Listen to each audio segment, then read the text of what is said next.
150 വർഷങ്ങൾക്ക് മുമ്പാ. അന്ന് ഇവിടെ മൂപ്പ് ഭരിച്ചിരുന്ന പ്രതാപശാലിയായ ഒരു കാർന്നവരുണ്ടായിരുന്നു. ആ കാർന്നവര് തഞ്ചാവൂരിൽ നിങ്ങളുടെ നൃത്തക്കാരിയെ മേഡമെ കൊണ്ടുവന്ന് താമസിപ്പിച്ചു.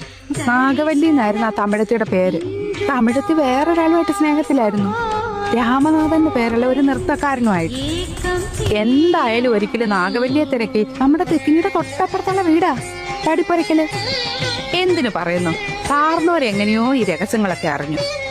അന്ന് അർദ്ധരാത്രി നാഗവല്ലിയെ കാർന്നവരെ നമ്മുടെ തെക്കിനിട്ട് വെട്ടിക്കൊന്നുകളഞ്ഞു.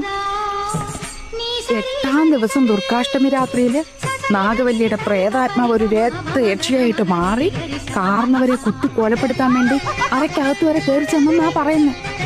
കാർന്നവരെന്തൊക്കെയോ ഭയങ്കര മന്ത്രമൊക്കെ ചൊല്ലി ഒടുവിൽ രക്ഷപ്പെട്ടു. അതിൽ പിന്നെ നാഗവല്ലിയുടെ പ്രേതാത്മാവ് തീരാപ്പകയോടെ ഈ തറവാട്ടിലൊക്കെ അലഞ്ഞടക്കാൻ തുടങ്ങി.